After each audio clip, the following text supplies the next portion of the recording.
Our story starts with Samuel skipping down the sidewalk with a shuffle in his step and a smile on his mouth. He'd saved 76 cents since Saturday, you see, and he was off to the store to spend it on a snack to eat. When suddenly Samuel saw Sally standing by the street with a slump in her shoulders and a suitcase at her feet. Samuel thought she was such a sad sight to see. He said, "Sally, what's got you standing there looking so beat?"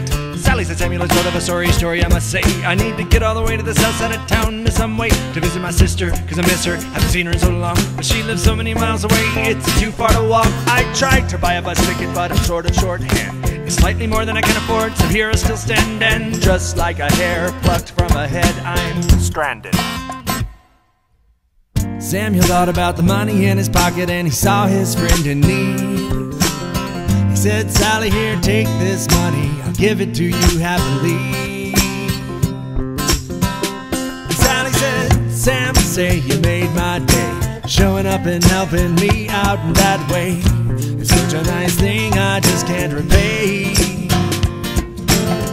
You know I'll never understand what I did to deserve such a good friend, but you know what they say is true.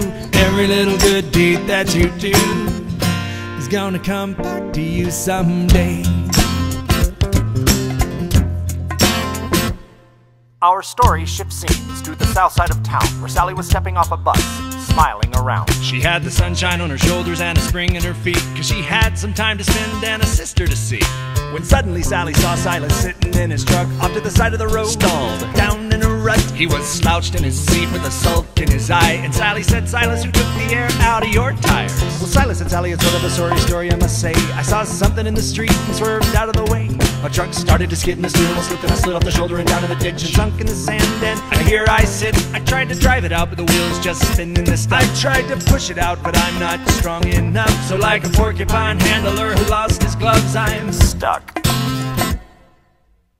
Sally thought about her sister and she saw her friend in need. She said, "Silas, I got time to spare, I'll help you out happily." Silas said, "Sally, say you made my day, showing up and helping me out in that way.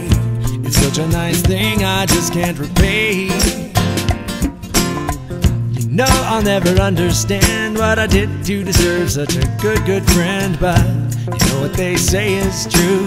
Every little good deed that you do is gonna come back to you someday."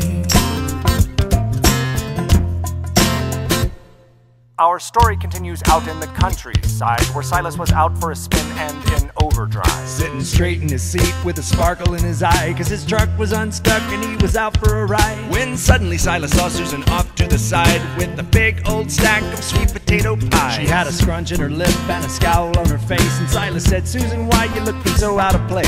Susan said, "Silas, it's sort of a sorry story, I must say. I baked all these sweet potato pies today. I need to ship them to the supermarket store to sell. I need to get them there quick before they get stale." I tried to think of a way to get them to the supermarket, but I've pondered and I've wandered and I've had no luck. So just like a tree cut off at the knees, I'm stumped.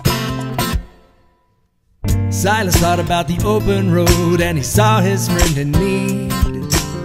He said, "Susan, you can borrow my truck, I'll lend it to you happily." Susan said, "Silas, say you made my day, showing up and helping me out in that way. It's such a nice thing I just can't repay. You know I'll never understand what I did to deserve such a good friend, but you know what they say is true. Every little good deed that you do is gonna come back to you someday." Our story isn't over, there's a little bit more, because Susan was pulling up to the supermarket store. She had a song on her lips and a smirk on her face, cause she was delivering her sweet potato pies that day.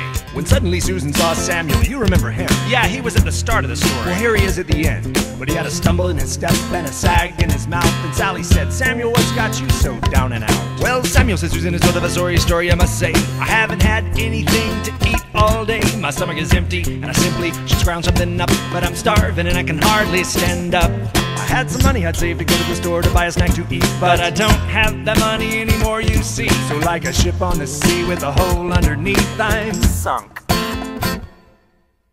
Susan thought about her sweet potato pies, and she saw her friend in need. She thought Sam is such a good guy, and that guy has got to eat. She said, Sam, I got some food right here, I'll share it with you happily, 'cause you know you can always count on me.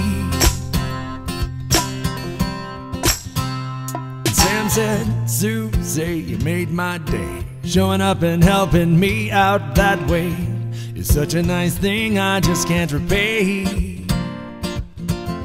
You know I'll never understand what I did to deserve such a good friend, but you know what they say is true. Every little good deed that you do is gonna come back to you someday.